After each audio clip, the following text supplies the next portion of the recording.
Assalamualaikum warahmatullahi wabarakatuh. Welcome back again to my channel, Makulaus channel edukasi dan channel entertainment bersama saya Rimba Kulau. Dan pada kesempatan kali ini kita akan membahas tentang tata ruang dan AMDAL ya. Bagaimana kita mengelola tata ruang ya dan juga berkaitan dengan AMDAL. Nah, mengapa tata ruang menjadi sangat penting ya? Karena kita lihat bahwa tata ruang ini berkaitan dengan jumlah penduduk, percepatan urbanisasi dan juga kebutuhan akan lingkungan kota atau pemukiman. Kemudian di tata ruang ini berkaitan juga ada pembangunan perkotaan atau pemukiman semakin berskala besar dan kompleks. Apalagi saat ini kita harus melakukan pembangunan yang berkelanjutan. Kemudian keterbatasan lahan khususnya di Pulau Jawa atau konflik dan area produktif pertanian itu juga memang kita perlukan. Jadi sehingga tidak ada tumpang tindih dalam pengelolaan tata ruang tersebut. Dan juga berkaitan dengan pembangunan kota pemukiman ya yang bersifat permanen dan mempunyai dampak yang jangka panjang ya. Lalu juga karena lahan dan ruang itu memiliki keterbatasan ya, sehingga kita memerlukan kembali tata ruang tersebut.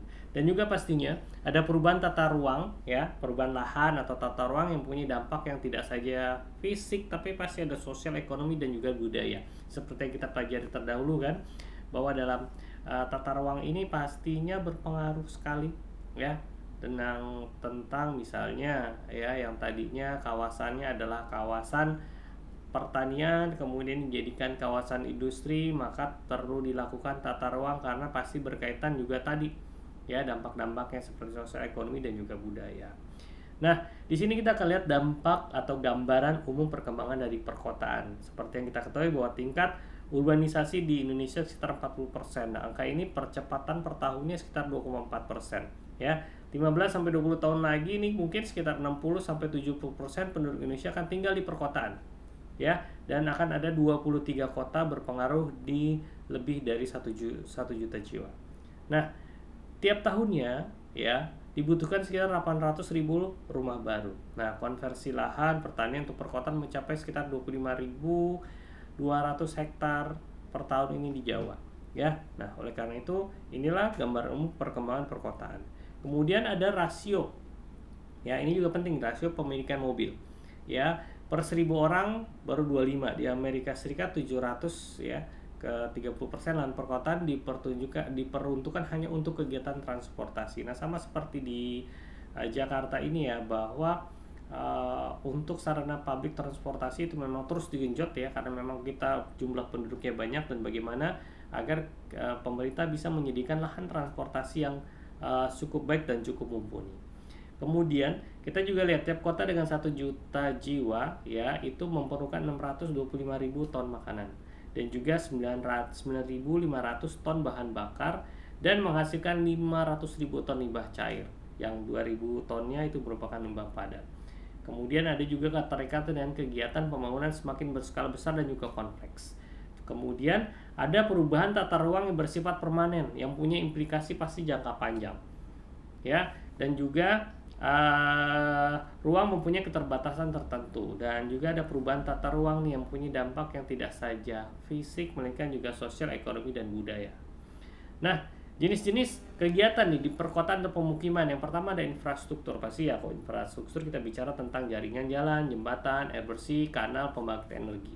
Kemudian ada fasum atau fasilitas umum kayak pasar, terminal, stadion, kantor pemerintah, rumah sakit, sekolah, kampus, pergudangan. Kemudian ada komersial ya, kayak mall, supermarket, hotel, rental office, restoran, ruko. Kemudian ada permukiman, ada perumahan, ada apartemen, ada kondominium, dan juga pasti ada kawasan industri atau pabrik. Nah, ini juga biasanya saya keluarkan dalam ujian akhir semester. Jadi nanti ketika memang ada soalnya ya keluar, mau suruh Anda membuat tata kota letak. Nah, tolong di jenis kegiatan ini mohon di capture aja, di screenshot saja.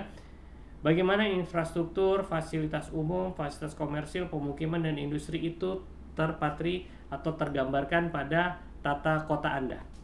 Ya, jadi nanti kayak kita main-main kayak apa ya?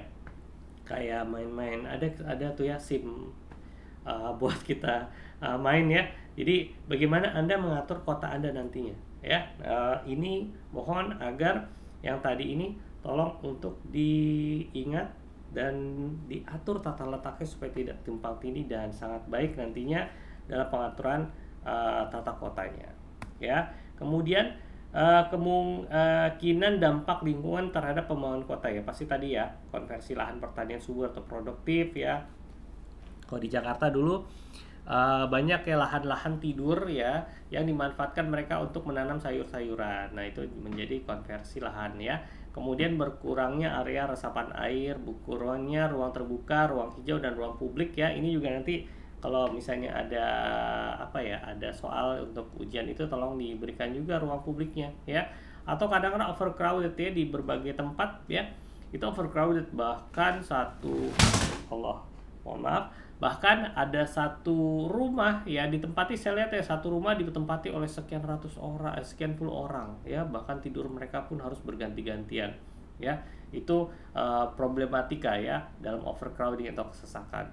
Kemudian kemacetan, kebisingan, polusi udara juga ada ya, limbah baik cair, padat dan udara. Ini limbah juga rumah tangga banyak banget, bahkan mohon maaf ada di beberapa perumahan yang padat penduduk. Jadi biasanya limbah rumah tangga itu yang mungkin hanya bekas istilahnya, bekas mencuci, bekas mandi itu boleh dialirkan langsung ke gota, tapi ada limbah kita sebutnya limbah kita limbah kotoran manusia ya, itu langsung dibuang ke got. Saya pernah melihat seperti itu. Loh, ini seperti apa? Karena ketika air mengalir itu juga mohon maaf kotoran juga ada di situ. Saya bilang, sanitasinya sangat buruk sekali. Jadi ini harus diperhatikan ya. Kemudian ada berubahnya atau rusaknya landscape alami kayak tepian sungai, danau, pantai dan gunung ya. Kemudian terganggunya biodiversity, ada erosi tanah atau landsliding, dan juga yaitu ketika kita melakukan perubahan, ada juga perubahan atau berubah atau hilangnya warisan budaya atau heritage property ya, atau bangunan bernilai sejarah. Kayak kalau di Jakarta kan masih ada ya bangunan-bangunan bersejarah dipertahankan. Kalau di daerah saya di Makassar itu, saya sangat disayangkan, dulu saya masih melihat banyak sekali bangunan-bangunan peninggalan Belanda, tapi sekarang sudah tidak ada ya, sudah digantikan dengan bangunan baru. Yang dipertahankan hanya benteng saja, tapi yang lain itu sudah tidak ada. Jadi kita tidak punya kota tua ya di kota Makassar. Sayang sekali. Kalau saya waktu ingat dulu ya 30 tahunan yang lalu, saya masih bisa melihat beberapa bangunan-bangunan Belanda, tapi sekarang sudah hampir semuanya dipugar, sehingga ya itu tadi, bangunan bernilai sejarahnya itu hilang tuh ya. Kemudian dalam persoalan lingkungan dalam transportasi nih ya, pasti peningkatan nih. Kalau misalnya kita lihat dari dulu ya, tahun 70 sampai tahun 90 perkembangannya sekitar 10% ya. Bahkan tahun 90 transportasinya sepertiga, yaitu 125 billion ton karbon dioksida dalam sektor energi. Kemudian di Indonesia itu sekitar 30 gigaton, dari 35 gigaton total emisi dari sektor transportasi disumbangkan di transportasi darat ya. Dari 94 sampai 99 konsumen energi untuk transportasi Indonesia meningkat tajam dari 36 menjadi 40 ya. Kalau di Amerika mengkonsumsi hampir sepertiga lahan kota nih ya. 1 km expressway dapat dipakai untuk perumahan bagi 1000 jiwa. Jadi memang banyak sekali untuk transportasi ya lahan yang digunakan, dan setiap harinya ada 1300 manusia meninggal karena kecelakaan ya. Ini adalah persoalan lingkungan di bidang transportasi. Kalau di perumahan ya, kalau kita lihat sekitar 60% penduduk kota tinggal di perumahan atau kampung dengan infrastruktur atau air bersih atau sanitasi yang kurang memadai ya, sama seperti yang saya bilang tadi ya.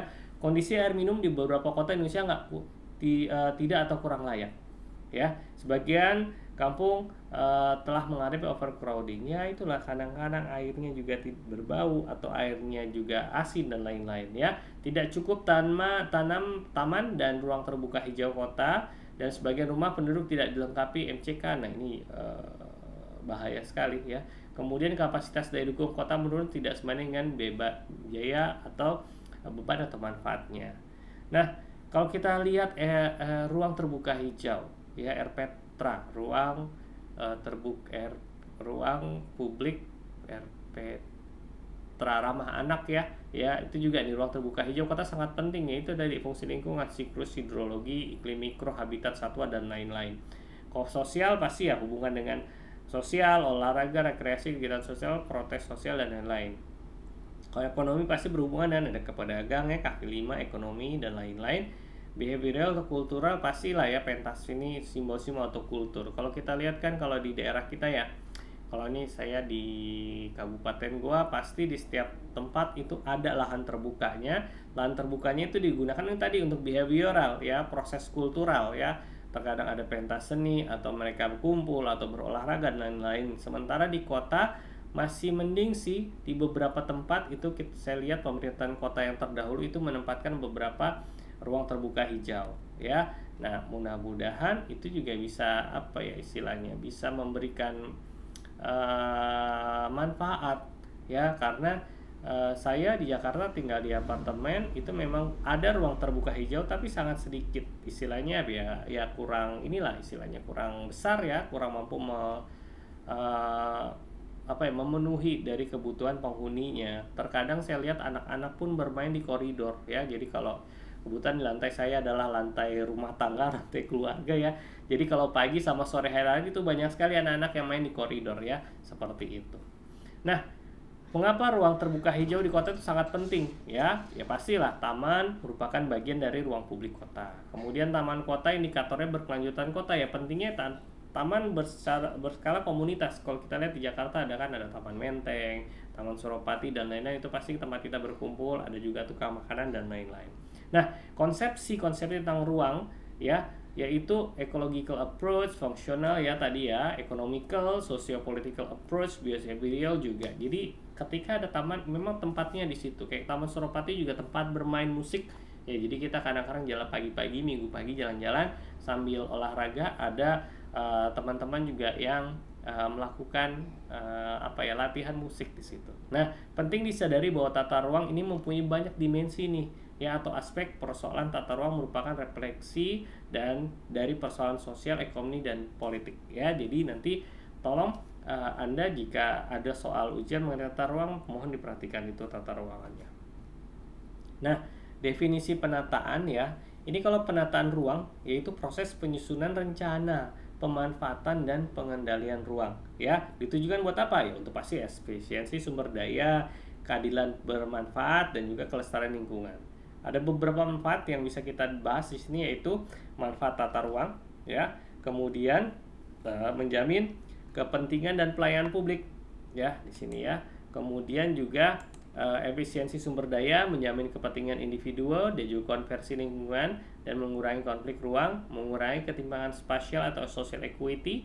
Kemudian ada kita koordinasi nih pembangunan antar sektor dan juga menjamin keberlanjutan regional kota ataupun kawasan.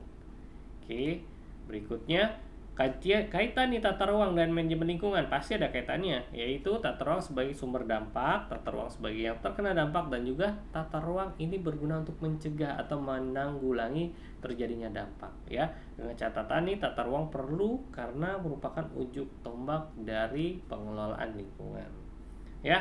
Kemudian ada prediksinya nih, komponen tata ruang, ada land use change, ada spatial inequity ya. Kalau land use change yaitu deskripsinya itu perubahan nih penggunaan ruang, misalnya dari sawah ke perumahan ya. Indikatornya pasti persentase nih, build up area ya, tingkat konversi hutan atau sawahnya per tahun. Kalau spatial inequity yaitu ketimpangan spasial ya, di mana satu kawasan mempunyai kualitas lingkungan yang lebih dari yang lain ya. Ada indikatornya bisa kita lihat ya, dukungan infrastruktur, kualitas landscape, kepadatan bangunan dan ketersediaan open space ya. Memang kalau di kota jomplang sekali ya untuk spatial inequity ya.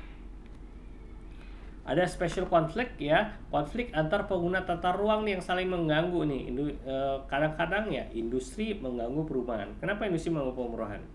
Ya, karena misalnya industri di Dan Mogot ya, saya juga dulu tinggal di Dan Mogot ya. Jadi di situ ketika pagi ya ada namanya pabrik kecap ABC. Jadi setiap pagi itu kita mencium aroma kecap ya.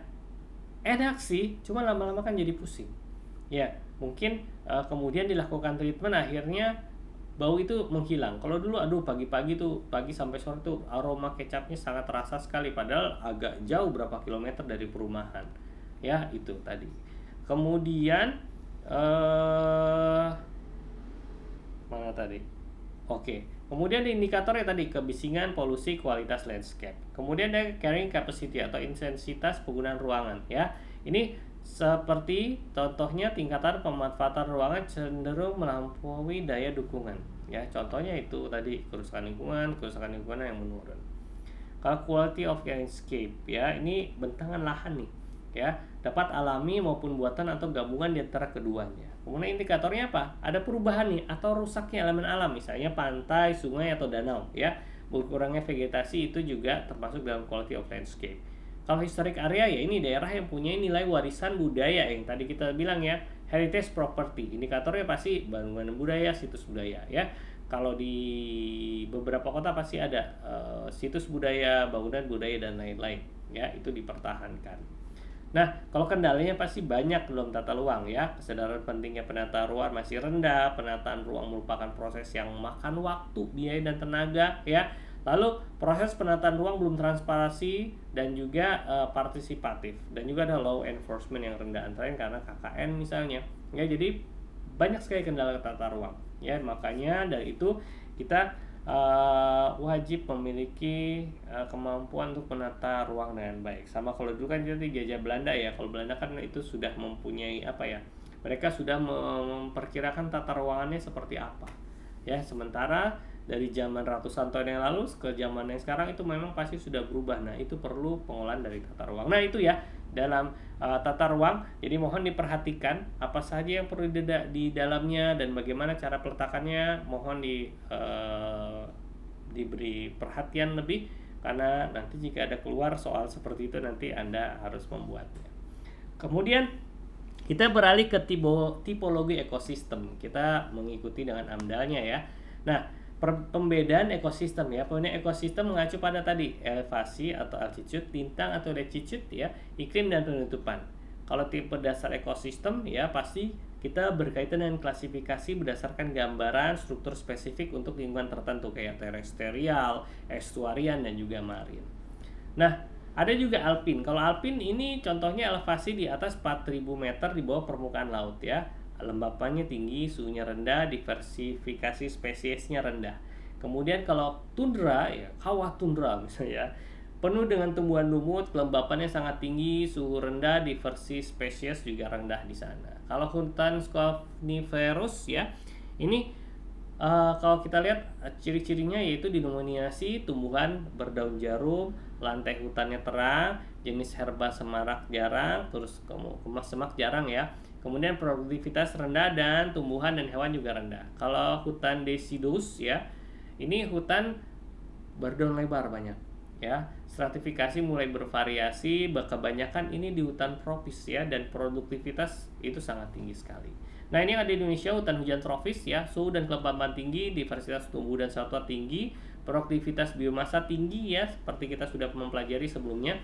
Kemudian suksesi klimaks dan juga sertifikasi sangat bervariasi. Sementara kalau kita pernah tur ya, kalau misalnya ke padang savana, savana kayak apa? Savana yaitu stratifikasi minimum, jarang terdapat jenis tumbuhan tinggi, dominan rumput dan kelembapannya juga rendah. Itu namanya padang savana.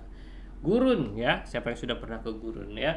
Kalau gurun ciri-cirinya temperaturnya tinggi, kelembapannya rendah, kemudian perubahan suhu harian sangat signifikan ya. Kalau misalnya kayak di Arab ya, malam dingin, pas siang panas gitu kan. Diversifikasi spesifik rendah dan umumnya daerah tropis.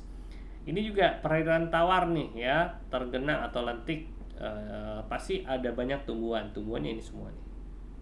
Ya, ini dominan tumbuhan yang ada di tepi danau.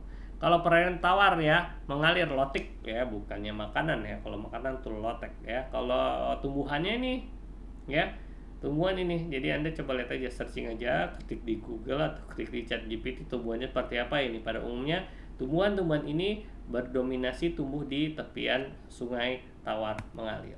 Ada juga hutan nih, hutan pantai landai ya, ciri-cirinya pasirnya lembut, organisasi toleran terhadap salinitas tinggi. Ini keadaannya 25 sampai 5 meter ke arah darat ya, bergabungnya juga dengan hutan belakang. Misalnya kadang ada hutan ya, terus ada pantai. Nah, itu hutan pantai landai. Nah, formasi vegetasinya ini semua nih ya, ada seperti ini. Oke.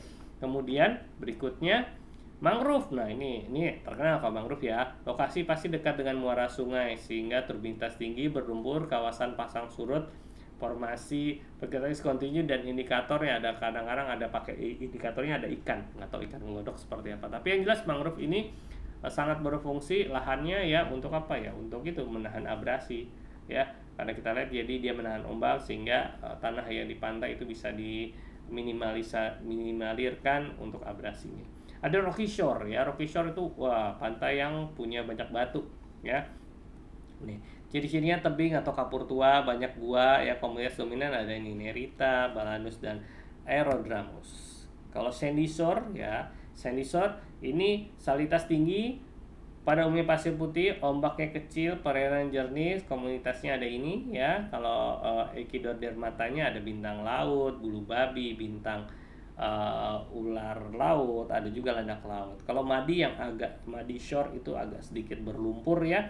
Ini ya perairan payau, turbiditas tinggi, substrat lumpur, komunitas kepitingnya ada banyak kayak uca dan sersama ya, namanya uca kepiting berarti ya.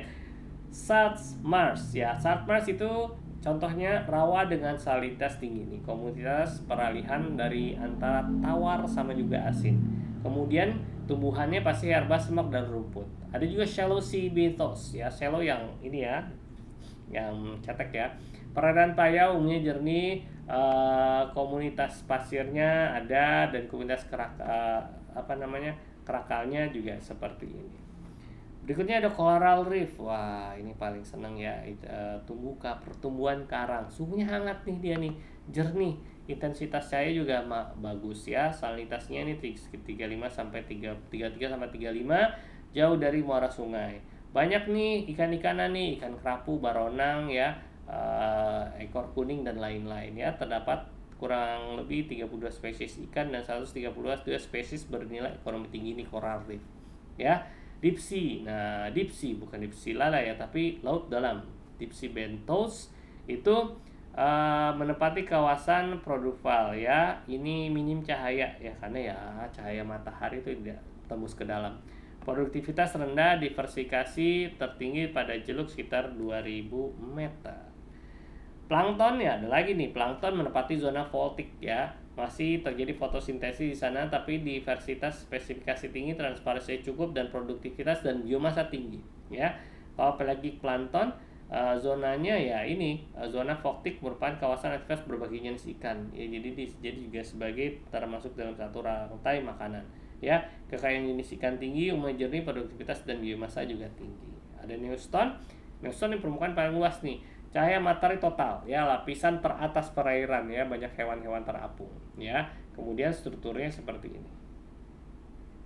Oke, aspek pentingnya dan transport sedimen, aliran energi, distribusi nutrien, kemudian migrasi, koloni ya, food web atau jaring makanan, kondisi ekstrim dan juga kelakuan random. Nah, sebagai penutup kesimpulan ya, pasti ekosistem ini tergantung dengan iklim ya. Kemudian tidak ada ekosistem yang berdiri sendiri, mereka saling bergantung ya, dan tidak ada ekosistem yang dapat memberikan semuanya kepada organisme. Jadi memang kita harus menjaga keseimbangannya. Baik, saya rasa ini untuk perkuliahan kita ya. Saya ucapkan terima kasih banyak pada teman-temannya semua yang sudah hadir di sini, dan karena memang ini merupakan kuliah terakhir, saya ucapkan terima kasih banyak yang sudah hadir di sini ya, selama 1 semester. Mohon maaf jika banyak kekurangan pastinya, tapi diskusi juga kita harapkan nanti di Teams ya. Dan jangan lupa untuk persiapan UAS-nya, semoga sukses. Baik, sekian dari saya Nimoklo dari Fakultas Ketenaga Listrikan dan Energi Terbarukan Institut Teknologi PLN Jakarta. Undur diri. Wassalamualaikum warahmatullahi wabarakatuh. Ciao.